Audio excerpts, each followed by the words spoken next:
Hello po mga kababayan, si Dante Maravillas, Bicolano vlogger, broadcast journalist from Albay. Ito na po yung pinalabas na statement mula sa Palasyo Malacanang sa appointment finally ni outgoing Secretary, DOJ Secretary Boying Rimulya, kasi inappoint siya sa pagiging bagong ombudsman. So ito yung news release ng Palasyo Malacanang, Presidential Communications Office. President Ferdinand Marcos Jr. has appointed Secretary of Justice Crispin Boying Rimulya as the new Ombudsman of the Republic of the Philippines following the completion of the term of Honorable Samuel R. Martires in July. Secretary Rimulya has served as the 59th Secretary of Justice since June 2022. Under his leadership, the Department of Justice advanced major reforms to modernize the justice system, decongest prisons, accelerate case resolution, and expand access to legal services. His decades of service as legislator, governor, and lawyer have earned him broad respect for his integrity and commitment to the public. The administration remains firm in its commitment to fight corruption wherever it exists. As Ombudsman, Rimulya is expected to uphold transparency, strengthen anti-corruption measures, and ensure that justice is administered fairly and efficiently. Kaya galit na galit mga kababayan si Amy Marcos kasi hindi nauubra yung mga ginawa nila sa Senado na archive ang impeachment. Dito sa Ombudsman, yung reklamo doon sa articles of impeachment, siguradong hindi ma-archive or imo-motion to dismiss ng mga kaalyado na Duterte senators ni Sara Duterte. Walang gano'n na mangyayari. Kaya ngayon po, hindi magkanda o gaga. Galit na galit po yung mga, yung mga DDS. Sabay sila pong umatake. Sabay-sabay na sinisiraan si Boying Rimulya. Kita ninyo? Sasabi ng Palasyo Malacanang, there will be no sacred cows, no exemptions, and no excuses. Public office is a public trust, and those who betray it will be held accountable. Hindi obra po ang mga cover-up na ginagawa sa ngayon sa Senado, na pati po si Ping Lacson, dahil po natutumbok yung maraming senador sa insertions at kickbacks, pressure na mag-resign bilang Senate Blue Ribbon Committee. Kung nagawa ninyong i-pressure si Ping Lacson, hindi yan mangyayari kay Ombudsman Rimulya.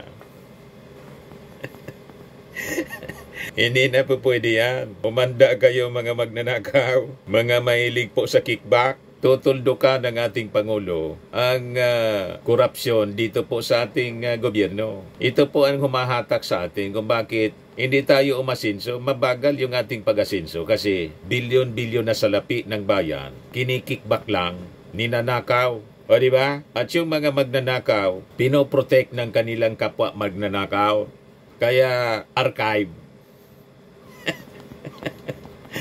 Kita ninyo mga kababayan, ganon na ganon ang nangyayari po. At naging kalakaran na po sa gobyerno yung pagnanakaw. Inalis yung checks and balance, yung safeguard, sabi ng ating Pangulo, para sa pagnanakaw, sa flood control, na dapat may acceptance niya sa mga LGUs. Tulad ng panahon ko niya, nung ako gobernador, dapat may acceptance. Wala tinanggal daw ng previous administration. So ang salarin po, sinigaw, kaya dumami yung kurakot. Yan yung sabi ng ating Pangulo, pakinggan nyo. What has happened has been that we have violated the rules. Mm-hmm. Those rules exist. Yeah. And simply we don't, in the last decade, they stopped following the rules. Kita niya. For example, when I was in local government, when national government came in and was going to do a construction, they come in, they do the project. And then at some point, they come back to the local government executives and say, tapos na. Natapos namin yung project. Inspeksyonin nga namin ngayon yun. Pag nakita namin hindi maganda ito, hindi tama itong ginawa ninyo. Hindi ko pipirmahan yung acceptance. Dapat, pag hindi ko pinirmahan yung acceptance ng local government, hindi mababayaran ng kontraktor. Okay. Tatawagin yung kontraktor, tignan mo ulit, hindi tama itong ginawa ninyo, ayusin mo. Pagka naayos nyo yan, ipirmahan ko ito, mababayaran kayo. Yun ang sistema noon. Yun ang dapat. Apparently, in the last administration, they removed that entirely. Yeah. And I Panahon ni didn't, I Digong, was shocked. tinanggal. I was shocked because this is like standard procedure. This is like, you don't think about this anymore. Yeah. ICI has been getting a Naging standard operating procedure na po ang ganong sistema. Walang check-check, walang acceptance galing sa LGU. Kaya laganap yung nakawang, pinalala ng previous administration. Yan mismo yung sabi ng ating Pangulo. Kaya po, inappoint ng ating Pangulo si Remulla bilang bagong ombudsman. Yan o. There will be no sacred cows niya. No exemptions and no excuses. Public office is a public trust and those who betray it will be held accountable. Papanagutin niya. President Ferdinand Marcos Jr. reaffirms that transparency, fairness, and the rule of law will remain the guiding principles of this administration's pursuit of a bagong Pilipinas that truly serves the Filipino people. Hindi yung pinaglilingkuran po, isang pamilya. Yung Duterte lang yung pinaglilingkuran. At proud sila. Galit na galit si Amy Marcos. Alam niyang hahabulin si Sara ni Remulla. Kung in-archive nila sa Senado, yung impeachment, articles of impeachment, hindi yan mangyayari sa ombudsman. Siguradong papanagatin si Sara Duterte. At ililipat doon ang investigasyon, mga kababayan. At kung si Sara Duterte guilty sa maling paggamit ng pondo ng gobyerno, kailangan niyang papanagutin. Kailangan niyang managot. Yon, mga kababayan, ang inaasahan ng ating mga mamamayang Filipino. Hindi yung cover up dito, cover up doon, tulad ng ginagawa ngayon sa Senado. Ginulo nila yung investigasyon. Dapat nga talaga, tigilan na nila yung pag-imbestiga. Kasi ang pinakang credible na chairman ng committee sa Blue Ribbon talaga, si Ping Lacson. Kasi may reputasyon siyang maayos. Hindi siya tumanggap ng anumang pork barrel. Nung uso pa yung PDAF, zero. Pero kung ito pong ibang mga senador, mabuti si JBR Sito nag-refuse na ma-shortlist mga kababayan dun sa pinagpipilian na successor ni Ping Lacson. So nagdalang hiya siya kasi yung kapatid niya, kahit dati sila magkagalit, ewan ko kung pati ngayon magkagalit pa, pero sabi nga mga kababayan, blood is thicker than water. Sabit si Jinggoy sa pangalawang beses, nasasabit yung kanyang pangalan. You see, sabi nga ni dating ombudsman Carpio Morales, yung Pilipinas niya naging laughing stock as Senate defied ombudsman on Villanueva dismissal. Yan Retired Ombudsman Conchita Carpio Morales said that the Philippines was ridiculed when the Senate refused to follow the Office of the Ombudsman 2016 ruling that ordered Senator Joel Villanueva's dismissal from the service over his alleged involvement in the pork barrel scam. This made it appear that the Philippines cannot enforce its own law in legal decisions, sabi po ni Morales. We are the laughing stock of other countries because we don't know how to enforce our law. We don't know how to implement the decisions that are spawned from legal proceedings. The Senate did not implement the Ombudsman order, adopting the opinion of its legal counsel that members of Congress are exempted from its administrative authority.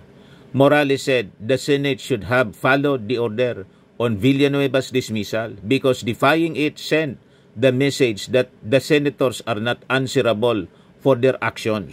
Otherwise, everybody wants to be a senator because in any infraction of the law that you commit, you will still remain senator. So, ganun ang gusto nilang mangyari, mga kababayan. Pag kaalyado nila, pagtatakpan. Yan yung ginawa ng Senado, mga kababayan, kay Sara Duterte. Yung fourth tweet, naging archive na. Ultimately, naging archive. O ngayon, with Remulla, mga kababayan, as ombudsman, nanginginig na sila.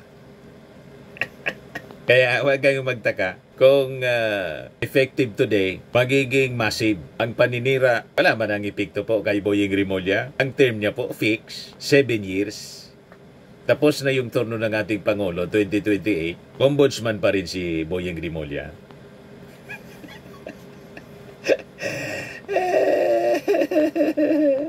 Ano kayo ngayon? Yan umatake kagad yung mga DDS po. Mga reactions nila. Sabi ni Mabel, lahat talaga gagawin ng bangag at ng mga crocodile para di makatakbo sa 2028 presidential election si BP. Kawawa na talaga ang Pilipinas. Yan ang mga style nila.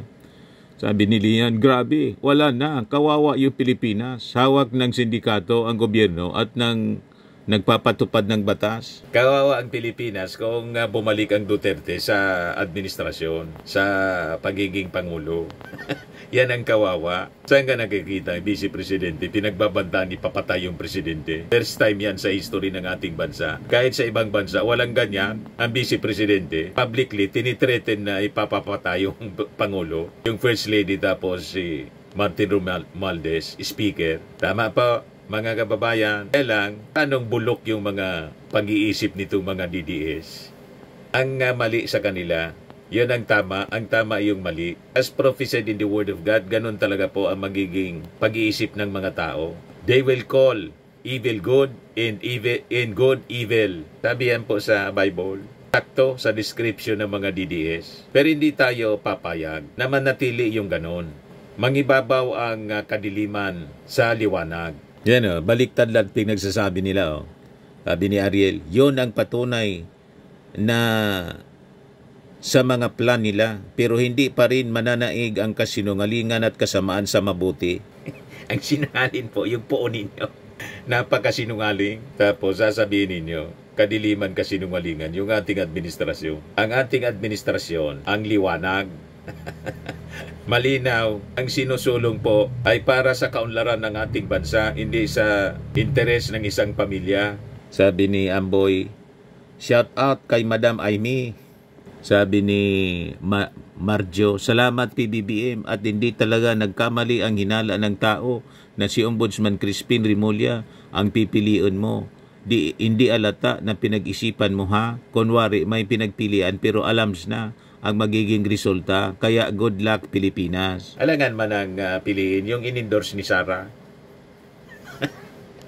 or in-endorse sa limbawa ni Aimee. Ang may karapatan magpili po ng ombudsman, presidente. Bakit? Question natin nung mag-appoint ng ombudsman si Digong. Di ba hindi? Kahit yung mga justice ng Supreme Court. Kasi parte yan ang power ng isang presidente na pinagtiwalaan natin. Ibinoto natin na Pangulo. Landslide. Pag hindi pabor sa inyo, galit na galit kayo. Sabi ni Boyet Chet po, iyak DDS. Iyakan talaga sila po.